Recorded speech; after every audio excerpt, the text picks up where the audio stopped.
7 में, रीड करना फटाफट, देखो क्या लिखा हुआ है। क्वेश्चन नंबर 7 ही करना है ना, 6। ओके। ए और बी एक फॉर्म में पार्टनर से जिनका प्रॉफिट शेयरिंग रेशियो दिया हुआ 3:1, और फिर हमें बैलेंस शीट दे रखी है, तो 2 पार्टनर्स ऑलरेडी हैं ए एंड बी जिनका profit sharing ratio 3:1। Balance sheet दे रखी है, बैलेंस शीट में देखिए एसेट्स में आई है cash at bank, bills receivable, debtors, stock, office furniture, land and building, advertisement expense. ये पता कौन सा एक्सपेंस होता है एडवर्टाइजमेंट एक्सपेंस? Prepaid expense. कौन सा एक्सपेंस होता है? प्रीपेड, यानी कोई ऐसा खर्चा जो हुआ नहीं, आपने पहले ही पे कर दिया, ठीक है। एडवर्टाइजमेंट का एक्सपेंस प्रीपेड इसलिए माना जाता है, आप जब इसको पे करते हो, ठीक है। जैसे सपोज कीजिए मैंने आज एक कोई कंपनी है, उसको 5 साल के लिए मैंने बोला कि मेरा एड आपके टीवी में आना चाहिए, कोई न्यूज चैनल है सपोज करो, ठीक है। मैंने बोला अगले 5 साल तक मेरा एड आना चाहिए, कहाँ पर? आपके चैनल पर। मैंने उसको पेमेंट आज ही दे दिया, आज ही मतलब पहले साल में उसको फर्स्ट ईयर में हमने पेमेंट दे दिया। मैंने बोला 5 साल तक एड आना चाहिए और ये लो 5 साल के एडवांस। आया समझ में? तो क्या मैंने पेमेंट इसी साल दिया फर्स्ट ईयर ही, ठीक है, लेकिन क्या उसका पूरा बेनिफिट मुझे इसी साल होगा या आने वाले साल में भी होगा? आने वाले साल में भी होगा। तो हमने कहा इस पूरे खर्चे को इस बार P&L में डालना तो गलत होगा। जितने भी खर्चे होते हैं व्यवसाय के, उसका इकट्ठा करके साल के एंड में हम देखते हैं कितना खर्चा उसको P&L में डाला जाता है ना। तो हमने कहा इस पूरे खर्चे को इसी साल अगर P&L में डाल दे तो ये तो चीज गलत हो जाएगी, क्योंकि हम खर्चे पता किस आधार पर डालते हैं? जिस आधार पर उस खर्चे का बेनिफिट अपने को प्राप्त होता है। अगर फ्यूचर में बेनिफिट होगा तो खर्चा भी फ्यूचर में हम क्या करते रहेंगे? थोड़ा थोड़ा ट्रांसफर करते रहेंगे। तो जैसे मैं अगर आपको बोलूं, मैंने कहा हमने हर साल 10,000 के हिसाब से पेमेंट किया, 5 साल का कितना? 50,000। इस 50 में से पहले 10,000 को तो मैं इसी साल हमारे प्रॉफिट एंड लॉस अकाउंट में खर्चा मान कर लिख दूंगा। बाकी जो 40,000 बच जाएंगे ये बैलेंस आता रहेगा, ठीक है। और ये जो 40,000 का खर्चा ये पहले साल हम मान लेंगे हमारा प्रीपेड है, क्योंकि खर्चा तो अगले साल का था, हमने अभी पे कर दिया। इस साल का तो मैंने P&L में डाल दिया ना। फ्यूचर के जो 4 साल का खर्चा था वो तो हमारे लिए प्रीपेड होगा। ये हर साल बैलेंस शीट में आता रहेगा। जैसे पहले साल 40,000 आएगा, अगले साल फिर मैं 10,000 वापस क्या करूंगा? प्रॉफिट एंड लॉस में डाल दूंगा, अगले साल 30,000 आएगा, फिर अगले साल 10,000 डाल दूंगा तो 20 आएगा। इस तरीके से 5 साल तक खर्चे को हमारी बैलेंस शीट में भी ले जाता रहूंगा। जब भी कोई नया पार्टनर आता है तो इस खर्चे को हमेशा ओल्ड पार्टनर्स में डिस्ट्रीब्यूट कर दिया जाता है। अभी तक हमने क्या क्या पढ़ रखा है? ओल्ड पार्टनर्स में क्या क्या चीज डिस्ट्रीब्यूट होगी? General reserve, profit and loss, यानी कह सकता हूं अनडिस्ट्रीब्यूटेड प्रॉफिट एंड लॉस आ गए। गुडविल अगर दे रखी हो क्वेश्चन में बैलेंस शीट में तो सीधा पार्टनर्स में बांटी जाती है। और आज हम क्या पढ़ रहे हैं? एडवर्टाइजमेंट एक्सपेंस, ठीक है। तो इस खर्चे को भी हम पार्टनर्स के कैपिटल में ट्रांसफर कर देंगे। फिर आइए लायबिलिटी साइड में। लायबिलिटीज में हमारे पास क्रेडिटर्स दे रखे हैं, पीबीडीटी दिया हुआ, जनरल रिजर्व क्या करेंगे? बांट देंगे किन पार्टनर्स में? ओल्ड पार्टनर्स ओल्ड रेशियो में, ठीक है। फिर कैपिटल दे रखी है ए एंड बी की। अब क्वेश्चन कह रहा है 1 अप्रैल 2017 को वे निम्न शर्तों पर सी को साझेदारी में शामिल करने को सहमत हो जाते हैं। नया पार्टनर आ रहा है सी, ठीक है। सी लाभों के 1/5 भाग के लिए 14,000 रुपए पूंजी व ख्याति के लाएगा। क्या बोला? सी will pay 14,000 of his share of capital and goodwill. क्या वो टोटल मिला के 14,000 रुपए दे रहा है, जिसमें कैपिटल भी होगी और गुडविल भी होगी? इसका क्या करते हैं अपन? जनरल एंट्री करेंगे। सबसे पहले स्टार्ट करते हैं क्वेश्चन को यहीं से। तो फर्स्ट एंट्री क्या हो जाएगी? हम बिजनेस हैं, सी ने हमें पैसा दिया तो हमारे पास पैसा आया। क्या एंट्री करेंगे? First cash account debit, cash account debit, और 2 में क्या आ जाएगा? To C's capital and to goodwill. Goodwill के लिए भी तो पैसे दिए उसने। टोटल मिला के वो 14,000 दे रहा है। अब हमें ये देखना है इस 14 में से कितनी कैपिटल है और कितनी गुडविल है। गुडविल के लिए आगे एक पॉइंट दे रखा आपको, देखिए क्या लिखा हुआ है कि फर्म की ख्याति का मूल्यांकन 20,000 रुपए किया गया। That the goodwill of the firm be valued at 20,000, यानी पूरे फर्म की गुडविल कितनी है? 20,000। तो हम इसमें इसका हिस्सा निकाल सकते हैं, निकाल सकते हैं। टोटल फर्म की गुडविल 20,000 है। आज तक तो देखो निकालनी पड़ती थी, पहले गुडविल निकालते थे फिर उसमें उसका हिस्सा निकालते थे। यहाँ क्लियरली बोल दिया 20,000 गुडविल है। तो जब भी वर्ड आ जाए ना मूल्यांकन, क्या शब्द आ जाए? मूल्यांकन या फिर वैल्यूड एट, इन दोनों का मतलब होता है नए साझेदार की इसमें हिस्सा निकालना है। पहले भी बता रखा है। ख्याति विद्यमान है मतलब पुरानी है, एग्जिस्ट करके बुक्स में, पुरानी गुडविल तो पुराने पार्टनर्स में खत्म करो। शब्द आ जाए मूल्यांकन, इसका मतलब इसमें नए साझेदार का हिस्सा निकालो, बस इसलिए दिया हुआ अपने को। तो हमने कहा टोटल फर्म की गुडविल कितनी थी? 20,000। इसमें नए पार्टनर का हिस्सा, ये कितने हिस्से के लिए आया था?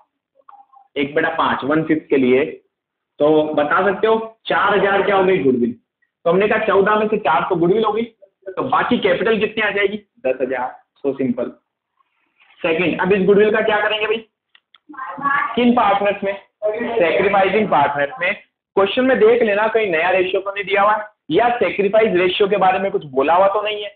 अगर दोनों ही चीज नहीं है, यानी अगर नया रेशियो देगा तो भी हमें सेक्रीफाइस रेशियो निकालना पड़ेगा, क्योंकि ओल्ड दे दिया न्यू दे दिया तो सेक्रीफाइस रेशियो कैलकुलेट होता है। अगर कुछ एक्स्ट्रा बोल दे क्वेश्चन में कि सी अपना हिस्सा ए से इतना लेगा, बी से इतना लेगा, तो भी हमें सेक्रीफाइस निकालना पड़ता है। लेकिन अगर क्वेश्चन में सिर्फ इतनी सी इंफॉर्मेशन दे रखी हो, ए और बी का शेयर दे दिया, नया पार्ट में 1/5 के लिए आ रहा बस, और कुछ नहीं बोला है, तो इनका ओल्ड रेशियो ही सेक्रीफाइस रेशियो हो जाता है। ओल्ड क्या हो जाता है, सेक्रीफाइस। क्वेश्चन में आगे कहीं पर भी कुछ नहीं बोला है, देख लेना। ना तो बोला है कि किस तरीके से शेयर लेगा, और ना ये बोला है कि सेक्रीफाइस रेशियो क्या होगा, कुछ नहीं बोला। तो ये मानना है इनका ओल्ड रेशियो सेक्रीफाइस हो जाएगा। क्या कह सकता हूँ, गुडविल मुझे दोनों पार्टनर्स में बांटनी पड़ेगी। तो क्या लिखेंगे, goodwill account debit to A's capital and to B's capital. Total 4000 की गुडविल को बांटना है पार्टनर्स में, किस रेशियो में, सेक्रीफाइस रेशियो में। लिखना सेक्रीफाइस ही है, ठीक है। सेक्रीफाइस जब कुछ नहीं दिया तो ओल्ड ही सेक्रीफाइस हो जाता है, 3:1। बांट दे अगर तो 3000 और 1000। कोई डाउट है। अगली एक एंट्री और होती है, अगर क्वेश्चन कहे कि ये राशि निकाल ली गई, ये अमाउंट अगर विड्रॉ कर लिया इन्होंने, तो तीसरी एंट्री करते हैं पता, पैसा निकालने पर, याद है। लेकिन यहां पर कहीं पर भी क्वेश्चन ने नहीं बोला कि पैसा निकालते हैं या फिर नहीं। नेक्स्ट पॉइंट आ गया, स्टॉक और फर्नीचर का मूल्य 10% से कम किया जाए, stock and furniture will be reduce by 10%। कम करना है तो बताओ कौन सा अकाउंट बनाते हैं, रीवैल्यूएशन, ठीक है। तो सीधा हम अपन आ जाएंगे रीवैल्यूएशन अकाउंट पे, रीवैल्यूएशन अकाउंट। मैं भूल गया हूं कैसे होता है इसमें चेंजेस, मुझे याद दिलाओ पहले फटाफट। एसेट्स कहां बढ़ती है, बाई साइड में। कम कहां होती है, टू साइड में। लायबिलिटीज कहां बढ़ती है, टू साइड में। लायबिलिटीज कम कहां होती है, बाई साइड में। ये तो था हमारा याद करने का तरीका। सेकंड पॉइंट, जब भी बिजनेस को प्रॉफिट होता है हमेशा क्रेडिट किया जाता है। एसेट्स बढ़ने पर प्रॉफिट होता है कि लॉस होता है, प्रॉफिट, इसलिए पता है अपन क्रेडिट करते हैं। लायबिलिटीज कम होने पर प्रॉफिट होता है, लॉस, प्रॉफिट, इसलिए अपन क्रेडिट करते हैं। आए समझ में। एसेट्स कम हो गई, नुकसान हो गया, डेबिट कर दो। लायबिलिटीज बढ़ गई, नुकसान हो गया, डेबिट कर दो। क्लियर है। चलिए अब बात करते हैं सबसे फर्स्ट, स्टॉक और फर्नीचर को कम करना है। दोनों एसेट्स है, एसेट्स कम हो रही है तो कहां आएगा, टू साइड में। क्या लिख देंगे, टू स्टॉक। स्टॉक को कितना कम करना, 10%। जरा देखो भाई है कितना बैलेंस शीट में, 20,000 है, 20%, उसको 10% कम करना है, सॉरी 20,000, उसका 10%, 2,000। फिर फर्नीचर, फर्नीचर देखो कितना है, ऑफिस फर्नीचर लिखा हो देखो, टू ऑफिस फर्नीचर को कम करना है कितना, 10%। 1,000 का 10%, 100 रुपए, ठीक है। नेक्स्ट, फिर कह रहा है देनदारों पर 5% की दर से ऋण संदिग्ध ऋणों के लिए आयोजन बनाया जाए। क्या है ये, provision for bad and doubtful debt is maintain by 5% on debtor, credit by 5% on debtor. यानी इन शॉर्ट कहा जाए तो डेटर्स के ऊपर पीबीडीटी बनाना 5%। जब भी ये 5% बनाने का बोले तो हमें पहले जाके चेक करना है कि पहले ऑलरेडी बना हुआ तो नहीं है। अगर बना हुआ है तो हमें कंपेयर करना पड़ेगा। 5% तो कह रहा होना चाहिए लास्ट में, अगर पहले से कुछ बना हुआ है, ठीक है, तो हमें कंपेयर करना पड़ेगा कि कितना चेंज आ रहा है। तो जरा देखो पीबीडीटी बना हुआ है लाइफ की साइड में 300 रुपए का, और क्वेश्चन कह रहा है कि पीबीडीटी हमें बनाना है कितना, 5% बनाना है। 16,000 का 5% डेटर्स पे बनता है हमेशा। डेटर्स कितने, 16,000, तो हमने कहा टू पीबीडीटी बढ़ाना है। 16,000 का अगर 5% की बात की जाए तो कितना होता है, 800 रुपये होता है। ऑलरेडी पड़ा 300, तो हमें बढ़ाना कितना है, 500 ही तो बढ़ाना है। समझ रहे हो, ये कह रहा बनाना 5% है, यानी नई बैलेंस शीट की वैल्यू बता दी 5% होना चाहिए। जब 5% होना चाहिए इसका मतलब क्या है, हमने कहा ये 5% होना चाहिए, ऑलरेडी पड़ा 300, तो हमें बढ़ाना सिर्फ 500 ही है, ठीक है। 800 आएगा, 800 में से 300 गए तो 500, ठीक है। नेक्स्ट, फिर कह रहा है भूमि और भवन का मूल्य 20% से बढ़ाया जाए। Land and building is appreciate by 20%, बढ़ाना है। लैंड एंड बिल्डिंग क्या होती है, एसेट, एसेट बढ़ रही है, कहाँ आएगा, बाई साइड में। क्या लिखेंगे, बाय लैंड एंड बिल्डिंग, ठीक है, कितना बढ़ाना है 20%। अभी वैल्यू है 25,000, 25,000 को 20% से बढ़ा दें, कितना बढ़ जाएगा 5,000 बढ़ जाएगा। ठीक है, अगला पॉइंट, अब देखो अगला पॉइंट कैपिटल एडजस्ट करने के बारे में बोल रहा है। तो कैपिटल एडजस्टमेंट का तो हमें कहाँ देखना पड़ेगा, पार्टनर्स कैपिटल में। आगे और कुछ भी नहीं बोला है, तो इस अकाउंट को तो कर देते हैं यहीं पे फिनिश, समाप्त करते हैं इसको। बताओ टोटल किसकी ज्यादा आ रही है, बाई साइड में 5,000 में से 2600 गए तो 2400 रुपए। ये 2400 क्या करेंगे, पार्टनर्स पे बांट देंगे। कौन से पार्टनर, ओल्ड पार्टनर्स। तो partners capital balancing figure, old partners में एक तो ए था एक बी था, किस रेशियो में 3:1, 1800 रुपए और 600 रुपए। ठीक है, अब हमें क्या बनाना है भाई, पार्टनर कैपिटल अकाउंट। तो वो एक पॉइंट मैंने अभी ड्रॉप रखवाया आपको ना, वो यहाँ आने के बाद पढ़ेंगे। पहले तो एक बार पूरा कंप्लीट कर लेते हैं पार्टनर कैपिटल अकाउंट। ये हमने बना दिया पार्टनर कैपिटल अकाउंट। कितने पार्टनर है, 3, तो कॉलम भी कितने बनेंगे 3, A B and C, A B and C. जब भी कैपिटल अकाउंट बनाएंगे तो क्या बता रखा है, सबसे पहले क्या करना है, बैलेंस निकालो। बैलेंस कहाँ मिलेंगे आपको, बैलेंस शीट में। कैपिटल बिजनेस के लिए लायबिलिटी होती है, लायबिलिटी का ओपनिंग बैलेंस हमेशा क्रेडिट में आता है, क्योंकि लायबिलिटी क्या होती है, क्रेडिट होती है, तो बैलेंस भी कहाँ आएगा, क्रेडिट। तो क्या लिख देंगे, बाय बैलेंस बीडी। बताइए ओपनिंग बैलेंस बैलेंस शीट में दिया 30,000 और 16,000। जब आप बैलेंस निकालोगे यहां से, तो साथ में हमें ढूंढना है 4 चीजें। अभी तक 3 पढ़ते थे, आज 4 आ गई है। कौन सी, प्रीपेड एक्सपेंस। 4 चीजें कौन कौन सी, रिजर्व, फ्री रिजर्व में जनरल रिजर्व भी आ जाएगा, वर्कमैन का भी एडजस्टमेंट देख लेंगे कि अगर एक्स्ट्रा है तो पार्टनर्स में बांटा जाएगा। दूसरा P&L, डेबिट है या क्रेडिट है, यानी एसेट्स में या लायबिलिटी में, वो भी बांट दिया जाता है। तीसरा गुडविल, सीधा वहां से ट्रांसफर की जाती है। और चौथा आज हमने पढ़ा प्रीपेड एक्सपेंस। तो इन 4 चीजों को हमेशा पार्टनर्स कैपिटल में डाल दो, सीधा बैलेंस शीट से देख के। ठीक है, तो उल्टा इजी हो गया, मान ली वहां से उठाओ यहाँ ट्रांसफर करो।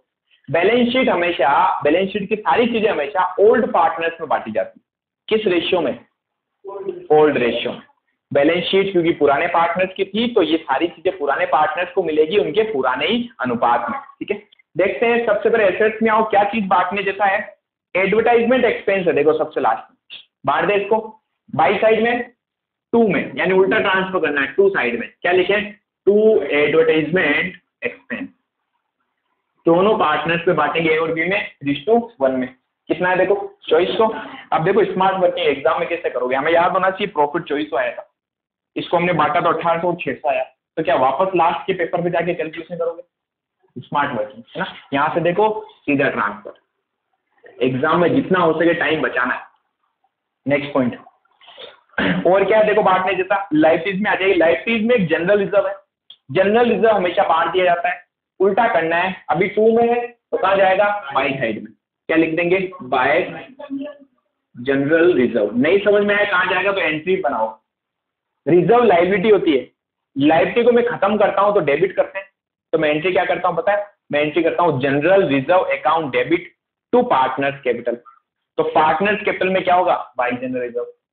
ठीक है, कितना था 4,000, 4,000 को बांटो 3 और 1 में, यानी 3,000 और 1,000। सो सिंपल, और कुछ भी बांटने जैसा नहीं है। अब आ जाओ स्टार्टिंग से, यहां से जहां जहां पार्टनर का नाम है सारी चीजें ट्रांसफर करते जाओ। सबसे पहले हम देखते हैं फर्स्ट एंट्री में, पार्टनर का नाम है सीज कैपिटल। कैपिटल में कैपिटल का नाम नहीं आता, उसके अपोजिट साइड में क्या लिखा हुआ है, कैश, वो जाती है।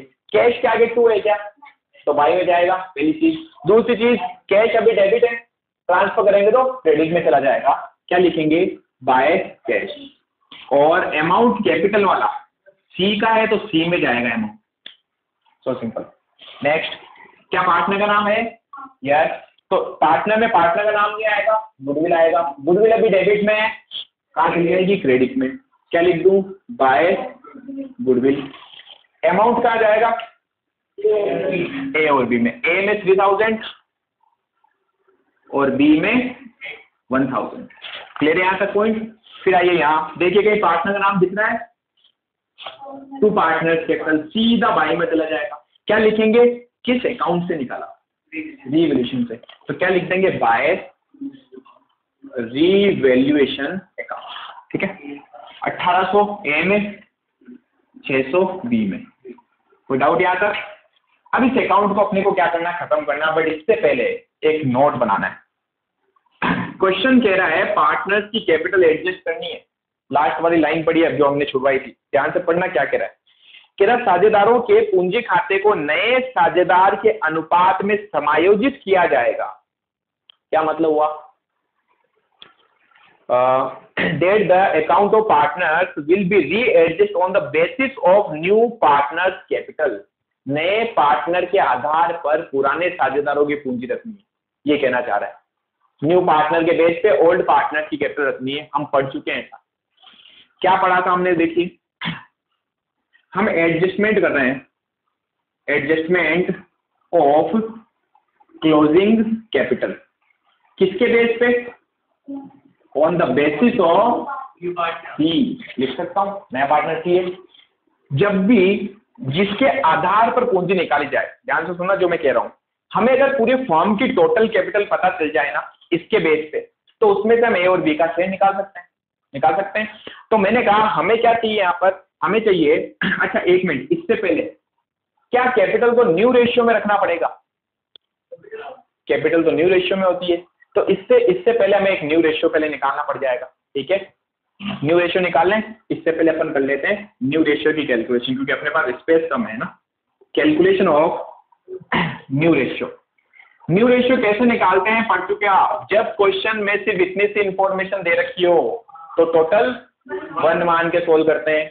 हमने कहा कुल अनुपात क्या मान ले भाई, यहाँ पर एक कुल अनुपात यानी total ratio is equal to 1। इस कुल अनुपात में से अगर मैं, यानी टोटल ए का मतलब यहाँ क्या हो गया, इसमें ए भी शामिल है, बी भी शामिल है और सी भी शामिल है, तीनों इसमें। अगर इसमें से मैं सी को हटा दूं तो बाकी बचा हुआ नया हिस्सा किसका होगा, ए और बी का। तो हमने कहा आफ्टर सी के पश्चात शेष हिस्सा, आफ्टर सी रिमेनिंग शेयर। बताओ भाई कितना आएगा, 1 में से अगर उसका हिस्सा 1/5 1/5 के लिए आया था वो, हमें 1/5 अगर इसका हिस्सा हटा दें तो पीछे बच जाएगा 4/5। ये ए और बी का है, नया हिस्सा आ गया ना ये। अगर मुझे कोई बोले कि भाई नया हिस्सा क्या होगा, मैं कहूंगा सी का तो नया 1/5 है। अगर मैं टोटल तीनों का मिला के 1 मानता हूं, उसमें से अगर मैं सी का हिस्सा हटा दूं तो बाकी बचा हुआ हिस्सा ए और बी का होगा। क्या ए और बी का शेयर इसमें पड़ा है? यस। मुझे न्यू रेशियो निकालना है। क्या निकालना भाई? न्यू रेशियो, ए का, बी का एंड सी का। हम कहेंगे ए और बी का हिस्सा इसमें पड़ा है, यानी क्या कह सकता हूं, दोनों का मिला के ये है।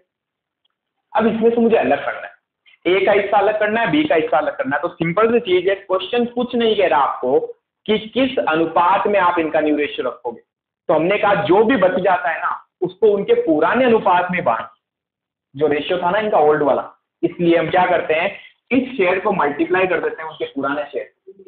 यानी टोटल मिला के क्या मैं कह सकता हूँ 4/5 को आप इसी रेशियो में बांट रहे हो, 3/4 जिस रेशियो में उनका पुराना शेयर था, मल्टीप्लाई 1/4 इसमें बांट दिया हमने। अच्छा, सी का न्यू रेशियो तो दिया हुआ है 1/5, ठीक है। करें इसको तो 12/20, इसको सोल्व करें तो 4/20, और यहाँ 20 है, यहाँ 20 है, तो यहाँ पर भी 20 चाहिए होगा। मल्टीप्लाई कर लूं, 5 को किससे मल्टीप्लाई करें 20 आ जाए? 4 से, 4/4, 4/20, न्यू रेशियो पता चल गया, 12:4:4। और कट रहा है ये 4 से कट रहा है 3, 1, ये न्यू रेशियो आ गया, ठीक है। तो अब मैं एक काम करता हूँ, यहाँ लिख देता हूँ न्यू रेशियो जो हमने कैलकुलेट किया, कहाँ से? वर्किंग नोट नंबर फर्स्ट से, 3:1:1। अब एक पेज छोड़ना आपको और ये उतारना है क्योंकि मैं मिटाऊंगा। एक स्टार्टिंग वाला पेज, एक पीछे वाला पेज, दोनों छोड़ दो और फिर फटाफट उतारो। अब देखो, अब अपने को क्या करना है भाई, बैलेंस शीट बनानी है। बैलेंस शीट में आपको क्या करना है, पुरानी बैलेंस शीट को कंपेयर करते जाना रीवैल्यूएशन के साथ, बस और कुछ नहीं करना होता है। ठीक है, तो हम बैलेंस शीट बना रहे हैं, अब कौन सी वाली, new balance sheet. Balance sheet कौन सी है ये, न्यू। दो साइड होती है बैलेंस शीट की, लाइबिलिटी एंड एसेट। ये हो गई लाइबिलिटी और ये एसेट।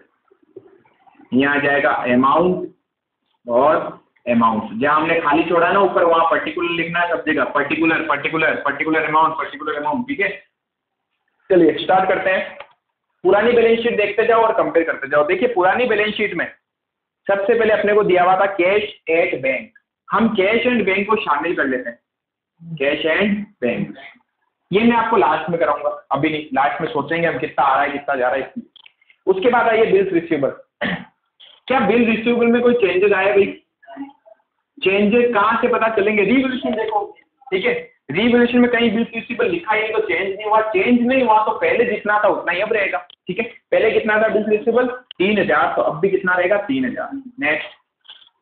नेक्स्ट हमारे पास डेटर्स। क्या डेटर्स में कोई चेंजेस आए?